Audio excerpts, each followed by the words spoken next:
This is the Cougar Football Preview. Brought to you by Coors Light, the world's most refreshing beer. And a touchdown wins it. Snap back to Helinski. Drops back, has time, passes left, caught, made at the catchment of the 20-yard line, Morrow to the 10, runs for the win, dives for the pylon, touchdown Washington State.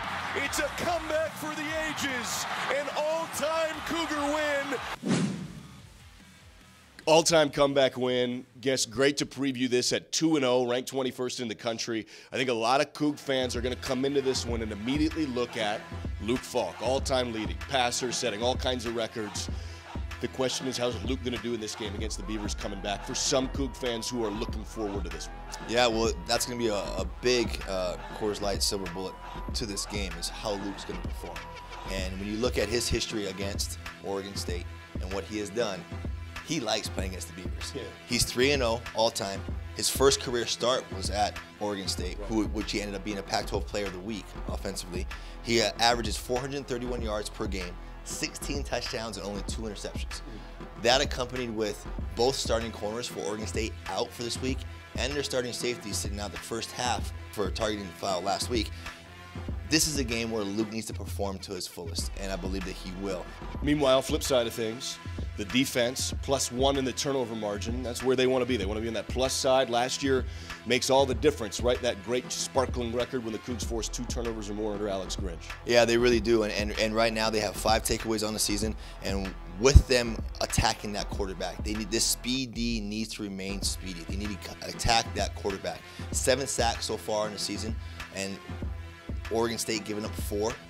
Funny stat opposed to that, they haven't had one in the entire first 3 games. Beavers don't have a single sack. Not a single sack the entire 3 games. So that's also fits back to our first one with Luke Falk and how well he'll play.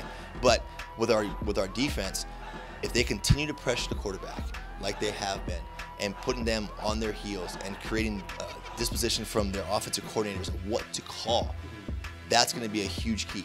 Beavers are a team that struggled in the second half, for sure. Maybe this kind of feels like that game where it's paramount you don't make self-inflicted wounds. If you're the Cougs, you don't have the big mistake to give the Beavers a game, right? We really don't want to do that, Chaz. And anybody will talk to you, any coach will talk to you about is the turnover margin. What are you gonna do with the turnover margin? And right now, you mentioned it, we're +1. Cougs have only given the ball away 4 times, inopportunistic times in my opinion.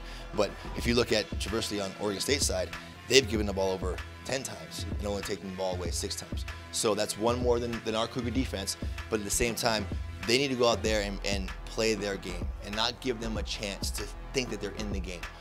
First half points against the first three opponents for Oregon State, 48-50. They're only down 2 points in the first half. Even looking back at the Minnesota game where they kind of got handled late in that game, going into the 4th quarter, they're only down by 1 possession. So that's one of those things to where if you come out early and you punch them in the mouth and you don't hinder yourself and shoot yourself in the foot, you can go and create a good separation, 2 to 3 score lead in the first half, and we've seen them not be a second half team getting outscored 88-28 in the second half and then really pile it on to finish the game out. This has been the Cougar Football Preview.